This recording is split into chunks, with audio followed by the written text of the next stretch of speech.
be sent far away to a where the boys looked after, where they protected, where they safe. We let them speak for themselves. If the language they use is strong, remember it took a lot of courage for them to talk about the secret of Castle Hill.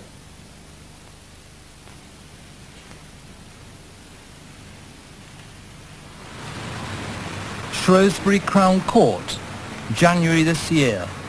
Mr. Justice Fennell arrives at the start of a 14-week trial that was to hear some of the most appalling evidence of systematic child abuse ever to emerge in a British court. The defendant, Ralph Morris. The charges, 16 specimen counts of sexual abuse, buggery and violence against young boys who were pupils at a special boarding school that he owned and ran. The jury were to hear that the abuse carried on undetected for more than 4 years in one of the forgotten corners of our education system. Ralph Morris's school, Castle Hill, near Ludlow in Shropshire. Opened in 1981, the school began with the highest ideals. Its aim, to provide a caring, therapeutic environment for children who were the casualties of society. Children with behavioural, social and emotional problems. Castle Hill was one of the growing number of privately run schools that cater for children rejected by the mainstream education system. There are 10,000 children in these private special schools in Britain today. Castle Hill took boys from 25 different local education authorities all over the country. Top customer was the London Borough of Harrow. In 8 years, Harrow sent over 30 boys there, among them Paul, diagnosed as dyslexic and unable to cope at a normal school. Harrow's answer to Paul's problems, a special boarding school in the country. But first, they had to convince Paul's parents. It was suggested to us that he should go to Castle Hill because he had educational difficulties, learning difficulties. Who suggested that?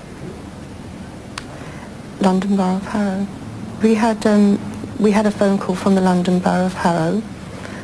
We were invited to the local civic centre with Ralph Morris, the principal, president, and Paul.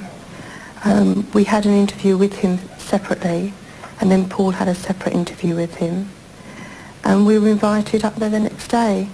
So Paul and his parents left Harrow on the 140-mile journey to Ludlow in Shropshire.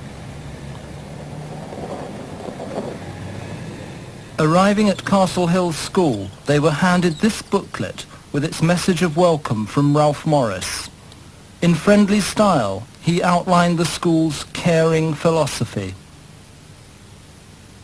Looking back, everything was over the top, covered in flowers, and all the boys had sweets and cigarettes. They were all allowed to smoke. And we had a swimming pool, plenty of grounds for them to run around in. It really looked and sounded the right place. It really did. Everyone seemed like they was having a good time. Everyone was playing pool or kicking the ball around in the field or in the swimming pool, you know, or in the gym playing badminton or whatever, you know. I thought, this looks alright, you know. It looked a bit like a holiday camp, really. Another boy from Harrow, 12-year-old David, disruptive at local schools, so Castle Hill was suggested to his mother Julie. Like other parents, she was highly impressed by the school. It seemed really good. You know, he was saying about what they do and where they go, and I was talking to one of the boys there who showed us around, and he seemed to like it there. I was like the main person who showed visitors around all the time. You know, because, you know, he used to tell me what to say to the visitors, how nice the school is. We go on holiday twice a year, tell you what to say. We used to get like £5 pocket money when we used to get 50 pence. We used to get flowers from the market, like there was £100 worth of flowers, loads of flowers, like the best, and put them all around the house. He used to buy comics from a sweet shop. We never was allowed to read them. He only put them out when visitors were about. And Morris himself appeared to be a friendly father figure who seemed to have the knack of getting on with boys like Paul. Ralph gave me a packet of cigarettes there, and that was the first time I ever really smoked in front of my parents, you know. And I thought, well, man, this guy's alright, you know. He didn't really appeal to be a schoolmaster or even a principal, which is what he was, you know. He seemed to me to be more like a mate. But Morris's friendly approach soon changed once the boys had settled in. 12-year-old Douglas suffered an asthma attack on his first day there. Morris's treatment was simple. He just dragged me into the office, just kept thumping the table down, you know, shouting at me. What did you say? About it. What did you say? He said something about, that trick doesn't work on me.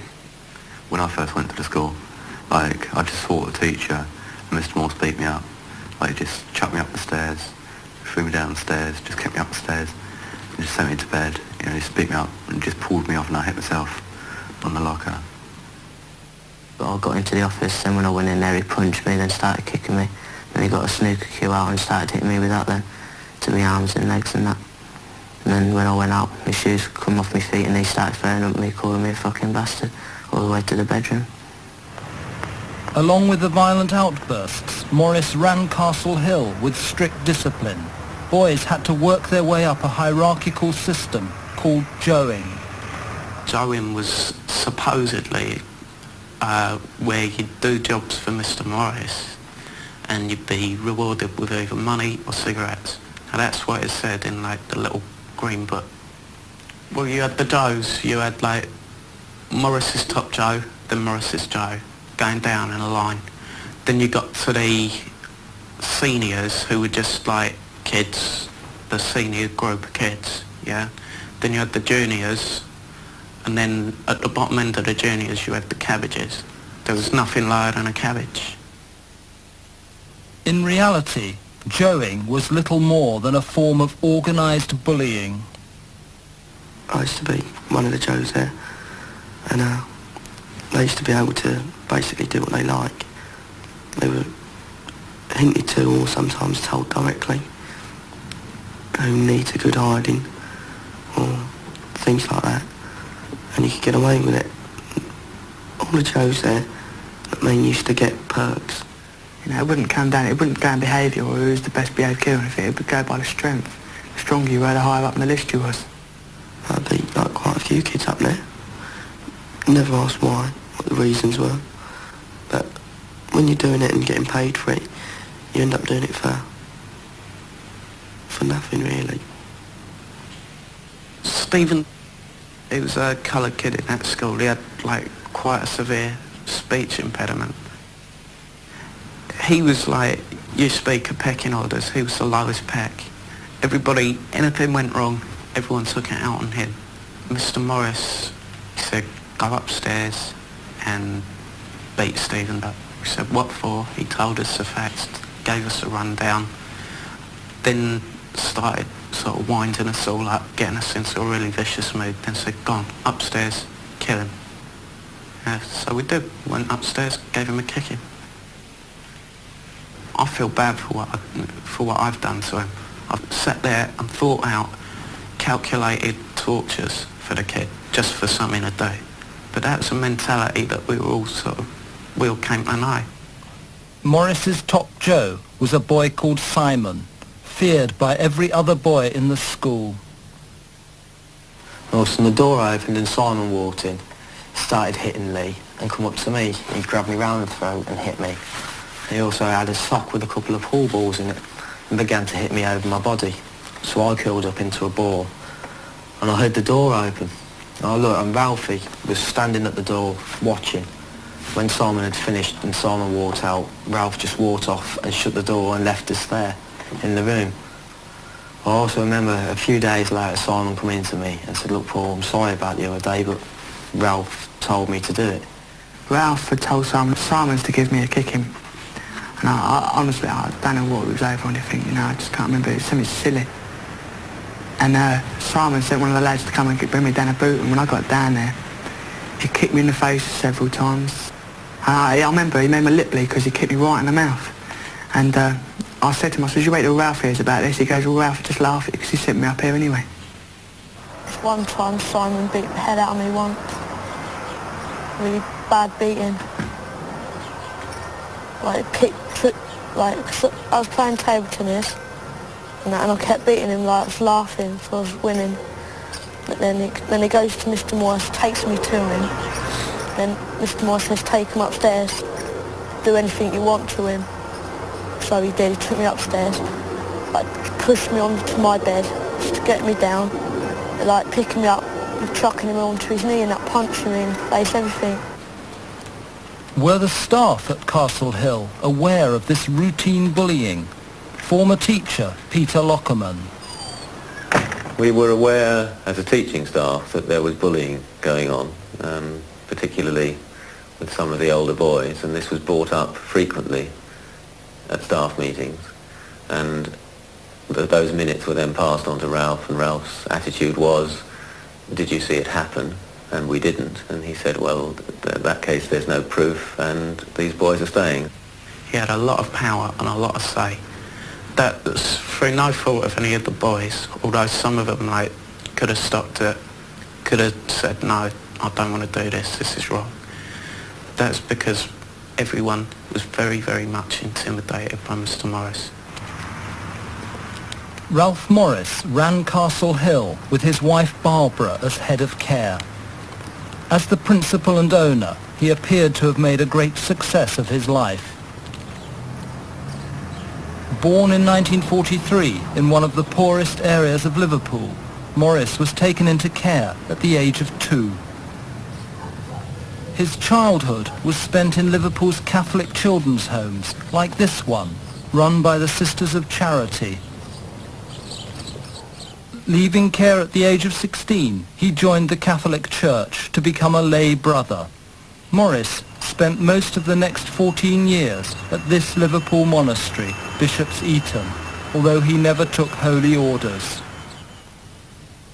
Known as Brother Campion, he became involved in youth work and ran the local youth club. Then, in 1973, he left the church to become a care officer at the city's Woolton Vale Assessment Centre, closed in 1978 after a series of allegations of brutality against the children there. None of the allegations involved Morris. He left Liverpool to work at this Shropshire special school, Nash Court. There he got the idea to set up his own school, and in 1981 bought Castle Hill. As the school's principal, Morris enjoyed his newfound status, not just in the closed world of Castle Hill, but also in the local community of Ludlow. Ralph was a very respected person in Ludlow. The mayor himself was a very good friend of Ralph. Even the police in the town sort of knew him more as a friend, not as just the principal of the school.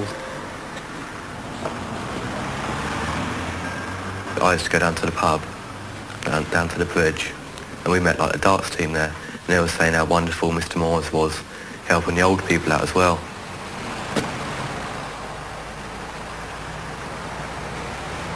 He was just like a king round Ludlow. You could crack jokes with anybody. Everyone knew him. Everyone thought he was a great bloke. He would walk into shops and they would be having a laugh and people would give him things and they'd get everything on the cheap in there. He was a very well-dressed, smart sort of person and really, generally really respected by everybody. But behind his public face, Morris hid another side to his character that only the boys were to see. Well, as soon as I got there, I heard rumours of him being queer. I didn't believe it at first, the way kids talk and that. I thought it was just general kids having a joke and that. And they all of them said to me, there's more to you, there's more than meets the eye at this school, and laughed. And I said to them, what do you mean by that? And they said, you'll find out in time. Well, when I first got there, some of the kids said, be careful of Mr. Morris, he's a bit queer, he'll ask you to tickle his feet and get higher and higher. So I said, yeah, I will, I'll try not to. James was only 12 years old when he was sent to Castle Hill. And then he asked me to start tickling his feet. I felt it's a bit weird, but didn't think much of it because I didn't know what he was trying to get at. So I didn't know much about it at all then. He started to ask me to touch his private parts on top of his clothes. And he just said, oh, tick on my feet. And he used to say higher, lower. And he used to just say to him, masturbate him off, you know. And then he used to say, oh, I'll give you some money. Oh, you can go home next week. If you're good, if you do it good, you know. One of my friends called me down to what we call the boot room, where our shoes are all laid. He said around to me, he goes, Paul, he's had me. And I said, yeah, what do you mean by that? And he showed me in his hand he had 20 Bensons, which is strange because we were only on 4 a day. And he said, Ralphie's just sexually assaulted me. And he was shaking and he was really sort of pale and really sort of scared. And I was like, you're joking, Lee, sort of thing. And he says, no, I'm serious, I'm really serious. Even on their seaside holidays to Butlins, the Castle Hill boys could not escape the attentions of Morris. Every time I used to go to Butlins, he always used to take you into the chalet. So, you know, oh, I'll put some money in, give you some money, extra money for your spending money. Just ruin my holiday, because he used to, like, do it with you every single day. You know, get him to, like, masturbate him off, take you to the bedroom, give you money, so it just ruined your holiday. And the high point of the Castle Hill school year, a trip to Spain, paid for by the education authorities. For Morris, it was another opportunity for abuse. On the way back from Spain, on the coach, you know, I was just sitting in the chair like I was sitting here now. And Ralph lied across me. We started undoing my trousers, took my penis out and wanked me off, you know. And that's when it first would ever happened to me. And then from there it just started happening more regular. First happened to me was when we was in Spain. Well, after we had the tea and that, we were sitting there talking, and he asked me if I'd rub some cream into his back, like massage it. So I wondered why he was asking me, but I didn't really think that much of it. So I was rubbing cream into his shoulders and that, and all down his back. And then after a while of doing that, he asked me if I wanted a massage. He got the lotion, started rubbing my shoulders with it, then my back, then the backs of my legs, then the fronts of my legs. And then he used that as an excuse to start feeling up my gonads and, like, you know what I mean? Then he's feeling up my buttocks and going right into one. I'm standing there and thinking, why is this happening to me? And I'm sort of saying, stop, I want to phone my mum, I want to phone my mum. He said, no, you can phone her in 3 weeks' time or whatever, you know. So I was trapped. I was 12 years old. I knew sort of what was going on, but I wasn't quite sure. He used to tell you which kids he had, you know, and ask them which kids you've been having, you know, tell them to try it on him. Mr. Morris came up, started like going down, wanking me off and that, and I woke up, and he says, come down here. So I did, and he sat on a chair, made me like tickle his feet, like going up and slapping it and like wanking him off and that. Like he says, if you tell anyone, I'll kill you. Like. At night time, Morris would regularly send the staff home and take over their sleeping-in duties. It was then that the boys of Castle Hill were most at risk. Mr. Morris was starting to take over the sleeping-in routine a bit more, 3 or 4 nights out of the week, out of the 7. And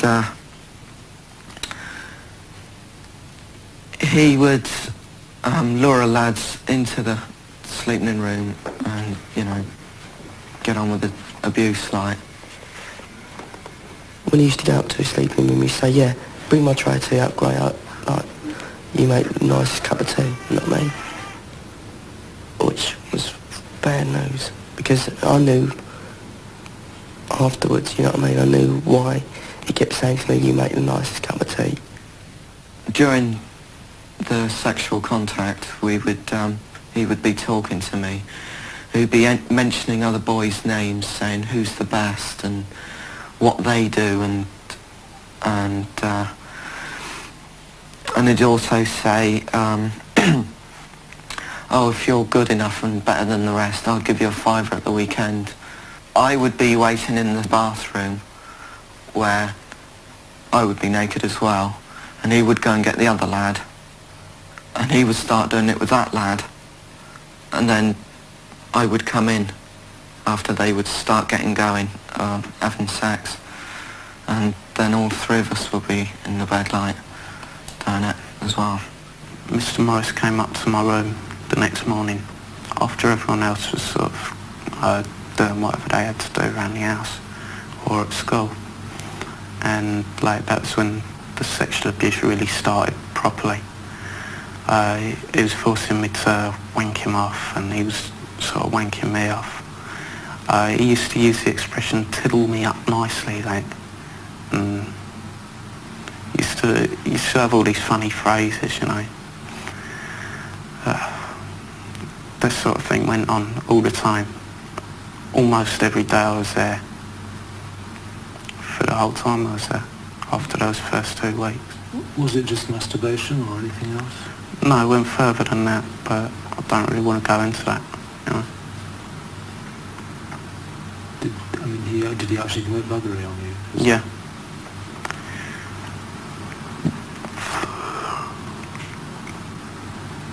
Yeah. So, he kept massaging the top of my legs and that. I could feel him on my legs and that, and I could feel him on my back because he sat astride me. But I could feel his penis and that, which I thought was bad news. But as I say, it's one of them things where you can't move, you know what I mean? And there's no one in the room. And this room's like away from all the other kids' rooms and that. So what can you do when you're like 14, you know what I mean? I know people can say, oh, well, I wouldn't let it happen to me, but it's a different story, you know what I mean? So, he got off me, and I didn't want to turn around. I just didn't want to turn around. And he took his shorts off, and as he got back on the bed, he started to lay over me, you know what I mean? And I couldn't escape. He was over me. I was trapped. Then he entered me. Bad news. Yeah. And then afterwards it was quick, you know what I mean? But it seemed a long time. And I was so shocked afterwards. I didn't know what I should do. I didn't know what to do. It ended up in just sort of talking me round to it, and like at that point I was totally fearful. I was petrified, you know. So I just sort of, if he moved my arm, say up to there, I just kept it there. If he moved, you know, I just sort of went like a statue and just tried to blank it out of my mind.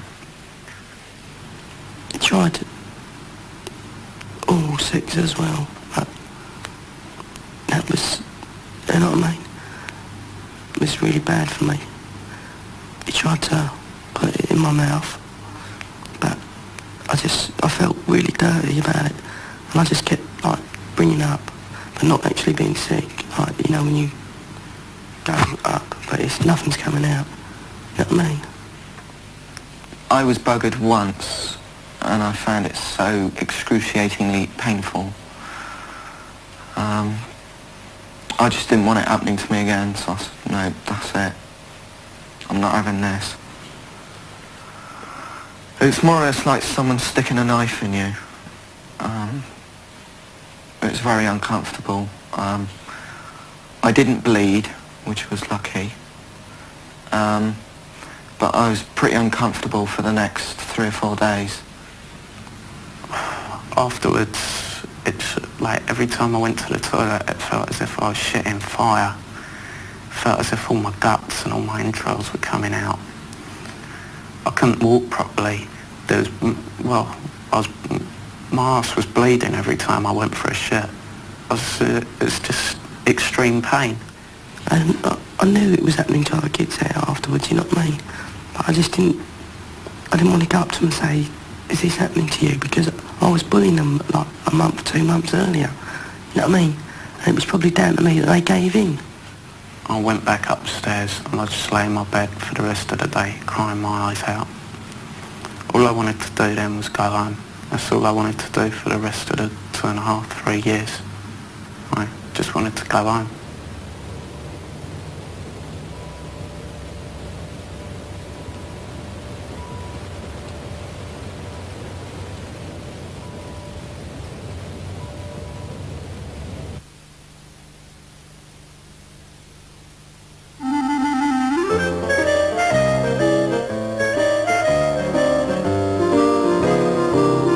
In the face of fearsome competition, information technology can be a very powerful weapon.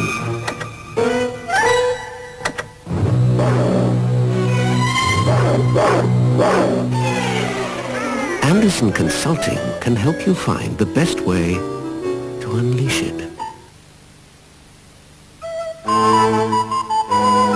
Excuse me.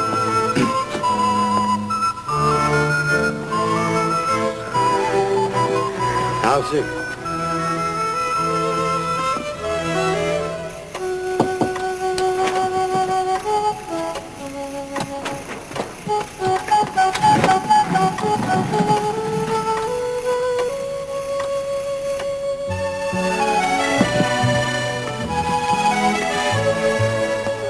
Get the picture.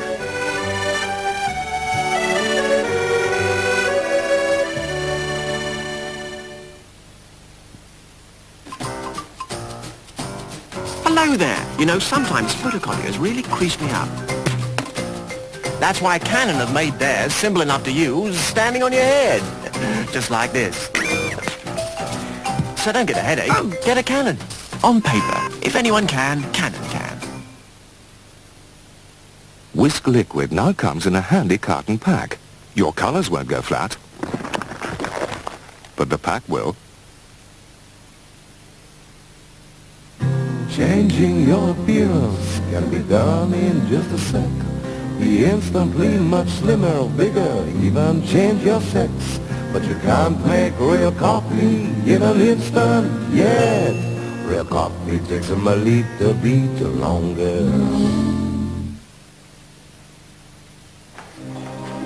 John, these energy costs, we can reduce those. At our rate of production? Meeting, 10 o'clock. Personnel. Yes, air conditioning. Right, see me at 10. Specially designed plant could solve that. But what about installation and maintenance? Feasibility study, 10 o'clock, chaps. What we need is a financial package tailored. We can cover that at 10 grand. Right, there's only one thing on the agenda today, the solution to our problems. Put it to work for you. Resource, the service from British Gas that benefits industry and commerce in so many ways. Put it to work for you. Yes, Mrs. Robson, we absolutely love the Aphrodistra story. I think we should be able to fit it in this week. It's just a matter of moving the gymkhana over slightly. Yes, bye-bye. Where's Tom? Thank you. How can I run a newspaper like this? Reporter wrapped by boss admits checking instant savings account balance at Lloyd's Bank. Apologises profusely. You? A saver? Interest escalates as cash quits current account to savings account. Bank issues frequent statements. In fact, I'm ready to go to Lloyd's Bank and start talking first-time buyer mortgages. Stop talking. Start writing. Right. Ask about the range of savings accounts at Lloyd's Bank.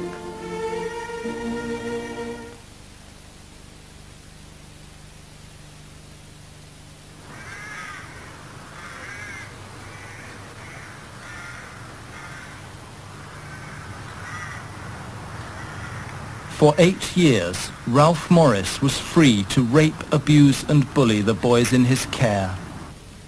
His system ensured that any boy who complained would not be listened to. I think it's just, they didn't know who to turn to, who they could trust sort of thing. That's my sort of thoughts, that they couldn't trust anybody Like when at home they've had the problems, then they're same problems. It's just, you could tell little kids, the younger boys, just couldn't really, they were scared of everybody.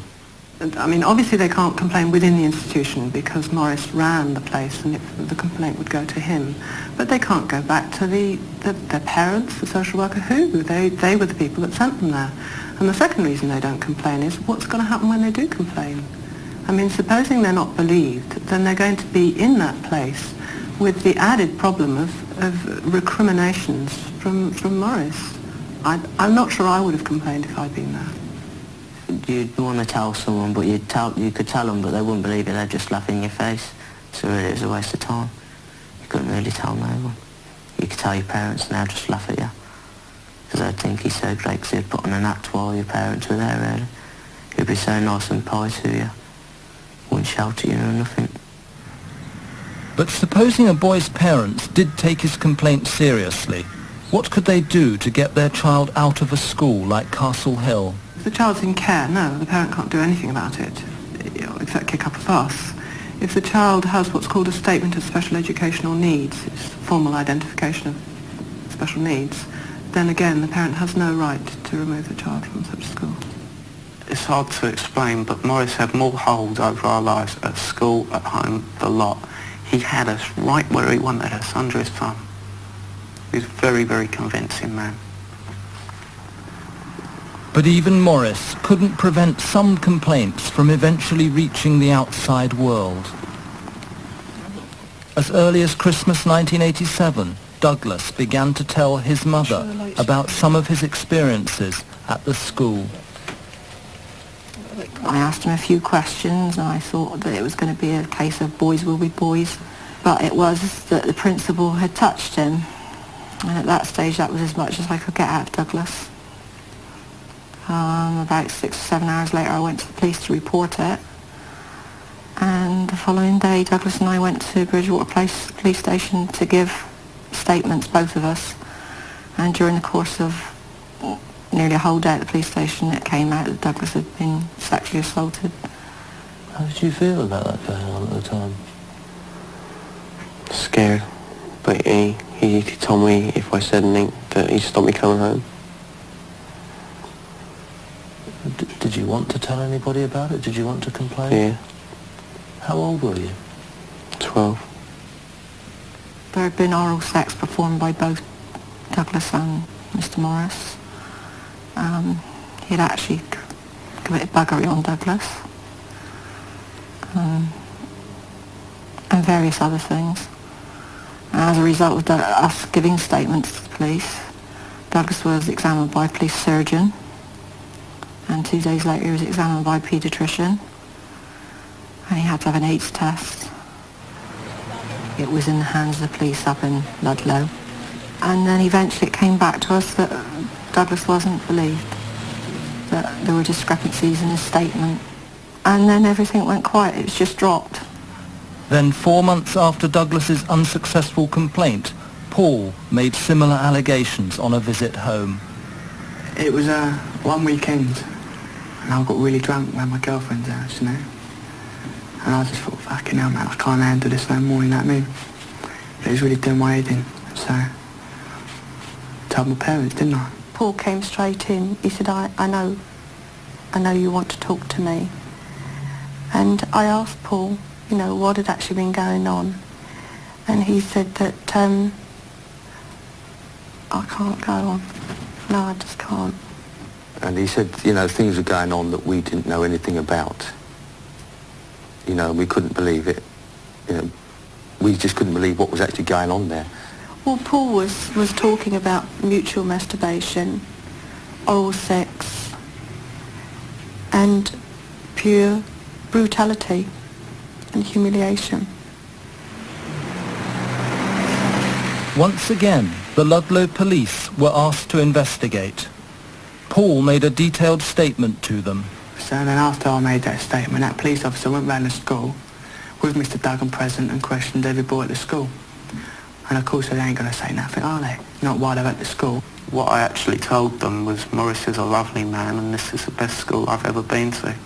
The same as like countless other brainwashed, misled, little petrified boys and were telling them, you know. During the police inquiries, Morris agreed to stay at his house in Ludlow, but even that didn't keep him from his victims. Abused me all the time, you know, even while the things, like the inquiry was going on, the first inquiry. He used to go down to his house, and he had like this study up in the loft. And he used to like take him in the bathroom in his actually own house. Then, 3 months later, 3 boys ran away, only to be picked up by the police. One of those boys was Jason. On the way back in the car, we told the police what had been happening to us at the school. Like, we made their statements, and then I was on the way home, and my mum got me to change. My mum just changed my mind for me. I withdrew my statement then. Why was it that the local police failed to believe successive boys' allegations? Superintendent John McCammont. These complaints, standing on their own, are very difficult to prove. And there simply was no corroboration to the allegations as they were made. And the people who were capable of corroborating those original complaints didn't do so. They simply, in fact, they contradicted what the boys were saying. So it was difficult to get the evidence for a prosecution. Having said that, there were mistakes made. The boys who could have given that kind of corroboration were interviewed in the wrong place. They were interviewed at the school. They were interviewed in the presence of people from the school or under the control of people from the school. It's completely the wrong environment. But in December 1988, a 4th boy complained to a solicitor. This time, the allegations were finally taken seriously by both authorities and parents. One of the boys was leaving the school anyway, and his mum got on the phone to me, and she said, just get David out of that school, because it's true. My son has just broken down and confessed to everything that was been going on. Anyway, he came home. He was only indoors for 5 minutes, and I took him in his bedroom, and I said, now, David, tell me if anything's happened to you. And he just come straight out with it. But he had to do things to Miss Morris, like suck his willy, wank him off. Morris wanked him off. He also had buggery done to him by another boy, twice. I think he thought we'd get away with it for a lot longer. Because a lot of people didn't say nothing. It took someone with a little bottle to say something about it. Because I didn't say nothing about it. Ralph Morris was arrested and charged.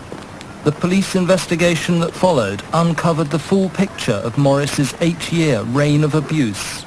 Leading the investigation, Detective Superintendent John McCammont. I've never come across a case like this before personally, and I don't know anybody who has. We've had cases of institutional abuse reported before, but never in this scale. I've never heard of a case like it. We actually interviewed 106 boys, of whom 39 alleged sexual abuse. And it took a long time. My officers were carpetbagging all over the south of England, and so in terms of resources, both for the force and for Shropshire Social Services, it was quite a large inquiry. How he got away with it and how we didn't know about it, presumably come down to his question of his controlling the place and the hold that he had over these boys. Sexual abuse is something that children are loath to discuss anyway. But his control was such that they wouldn't talk to anyone. Well, he got away with it. I mean, it's almost a classic management technique, the old carrot and the stick. He gave boys the reward. He enticed them into his net, and once they were in there, he couldn't get out. And if they did try to get out, he used violence to keep them in. And they were terrified of, if they didn't conform to what he wanted them to do, then the other boys, the older boys, beat them up, effectively. What he did was he designed and engineered a culture of evil at that school, in a way. It was quite incredible. He's a very, very good con man. A real con man. I mean, whether he's conned the Borough of Harrow as well, I don't know, but I mean, people who are supposed to be in the job where they know what they're doing, a hell of a lot seems to have gone wrong. We wanted to ask the London Borough of Harrow what checks they'd made on Castle Hill. They declined to take part in our programme. In charge of Harrow's special school placement at the time was Mary Hayes, now retired. I obviously wasn't careful enough, but I don't know what more I could have done. Well, I visited the school on a number of occasions. Harrow educational psychologists visited the school. Obviously, social workers visited the school. Education welfare officers visited the school. The feedback that I got was excellent. I feel sad to feel that I had a part in the placement of these children at this school. I feel very sad for the parents who obviously placed children there in good faith, sent their children in good faith, the same as I recommended the placement. We'd never met Mary Hayes until Castle Hill was on offer to us. And I asked Mary Hayes why she felt it was the right kind of boarding school for our son. And Mary Hayes assured us that she would send her own sons there and she couldn't give a better recommendation than that. Well, on my visits to the school, I was obviously very impressed with the staff and the facilities available and the care of the children. And I must say I would have sent any one of my own children there. And I feel I couldn't be any fairer than that in sending other people's children. Even if Harrow failed to detect abuse at Castle Hill, anybody could have checked on Morris's background. He was almost illiterate, and the impressive list of qualifications after his name, all but one, were bogus. And his postal degree from an American alternative university, officially unrecognised. Did you check his qualifications? No, I didn't check his qualifications. I didn't honestly feel it was my job to check his qualifications. I would assume that the DES would do this. The DES, the Department of Education and Science, gave Castle Hill its licence to operate. Yet they made no checks on Morris's qualifications whatsoever. It was not regarded as significant. They declined to appear in our programme, but stated new legislation will reduce the risks of child abuse in schools. That legislation, the Children Act, comes into force later this year, but many of its new safeguards will not apply to schools with more than 50 pupils. So how, then, would the new Act deal with a future Ralph Morris? If I was Morris, and looking at the law that was coming, I'd jack the numbers up to over 50. Then I could register it as an independent school. Over 50 pupils, he can get away with it. So what kind of education did the boys at Castle Hill receive? Me at Castle Hill, I don't know. I learned how to play a good game of pool, make a good cup of coffee, and that was about it, you know. I'm trying to get a college at the moment because I want to go back to school because I sit round and I know I don't know. I feel I'm destined for better things. But I'm nowhere, you know what I mean? Well, look at me now. I'm 16 years old. I leave school at Easter. And my little brother's more educated than me. My little brother of 12 is more educated than me. I mean, it's bad, you know. That's all I can say about it. It's just bad. After Morris's arrest, Castle Hill was closed down and changed its name and ownership. The new owners found more disturbing evidence that the Department of Education's inspectors had failed to spot. When I arrived in the former Castle Hill School, the building was totally empty except for the furnishings. For example, in this room there were 8 beds in bunk form, and you can see now there are 2. I felt it was totally wrong and is most unprofessional in its sense of working with these sort of children. And you cannot pile up children of this type. In fact, Morris had piled up 60 boys in a school that was only licensed for 39. Yet the Department of Education's local inspector had made regular visits. Every time visitors come, instead of he used to take the beds back down and put them in the bathrooms, behind the bathrooms, in the gym or something like that. You know, instead of like having 4 beds in them, there's like 3 beds. So it looked, there's plenty of room in each. We were aware of the fact that beds were taken downstairs when important visitors were coming. We were aware of the fact that children were often sort of sent home on a rota basis to provide enough beds. Really, that was conning the inspector, wasn't it? Yes, and the authorities. Conning the authorities was not only easy, it was also highly lucrative. Castle Hill's total annual income, nearly £1 million, all of it taxpayers' money from local authorities who paid up to £20,000 a year per boy. Morris's profit was £366,000. Profits from Castle Hill enabled Morris to buy one of the best houses in Ludlow. Morris also invested in blue-chip shares. Even more of Castle Hill's profits went into tax-free business expansion schemes, ranging from property to food products and new technology.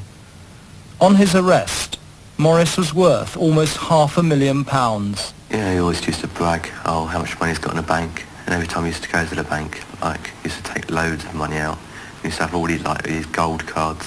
And you have to have a lot of money in the bank to have those. Made a lot of money out of it. And I think that's wrong. But I think there was a lot more people making money out of it as well. Everyone earned out there except the kids. When you consider, say, 30 boys at £20,000 a year, that's a hell of a lot of money. I mean, that's money that could quite easily have been used in setting up a special school within the borough. I mean, that's questions we've asked and never really got any answers to. What do experts think of the policy of sending children away from their home backgrounds to privately run schools like Castle Hill? It's horrific. I mean, it's exactly what those children don't need. They're being trapped in a sort of downward escalator. They find it very, very difficult to get on with people and with life. Graham is still struggling to come to terms with the years of abuse that he suffered at Castle Hill. And I'm 18, 19. I've got absolutely nothing. I can't seem to hold a job. I can't do this. Where am I and what am I doing and where am I going? And you've got to blank it. You blank the whole lot out of your mind. Well, that's what I did. The worst pain for me was my conscience. What am I going to do? What am I going to say? What can I say? And hiding it all. That was worse. All that was a physical mark. You know what I mean? Like a physical pain. You know what I mean? Things like that don't really bother me so much. It's more the mental pain that hurts me. The psychological pain of past abuse has also affected James, now living alone in the West Country. I've had a couple of breakdowns. I've smashed me flat up. I got completely drunk. I got in trouble with the police once. If it hadn't been for Morris, I probably wouldn't be inclined to do it with men. I don't do it now with men. I've had 2 or 3 girlfriends, but the relationship hasn't been good. Probably because I'm slightly different to what they expect. I do feel rather lonely at times, but luckily I've got a lot to do.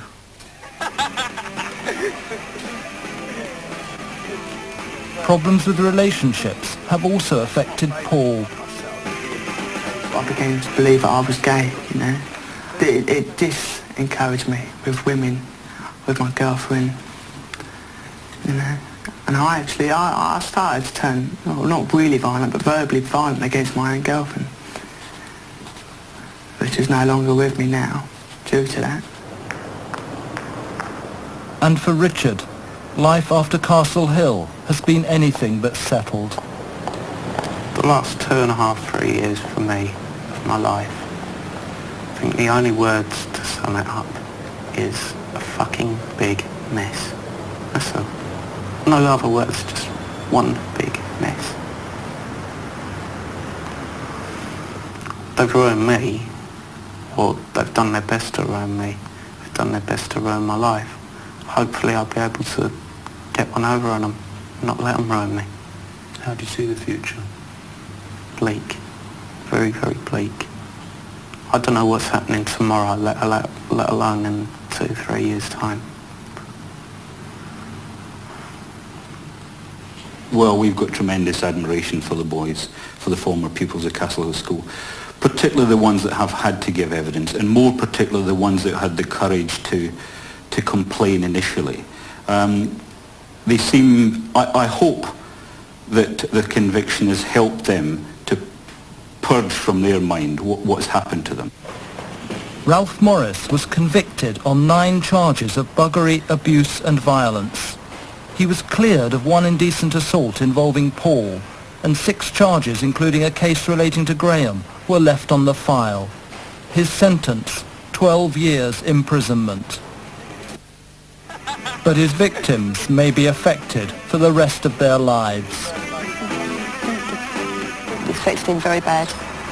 I mean, he's more aggressive now than he ever has been. He's only got to look at somebody look at him and he's ready to punch him. I mean, you can't sit and have a really nice conversation with him without him getting really abrupt. I try not to look at my future because every time I do, it don't look good because anyone's got the slightest bit of authority over me. I don't agree with that, you know. I get in a lot of fights that way, I get in a lot of trouble.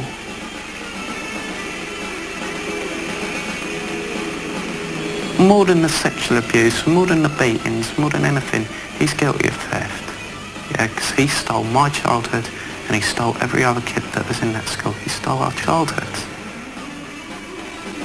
My social worker suddenly turned up with this right good idea that a boarding school would do me the world of good and sort me right out. But mate, it was an Alice in Wonderland story.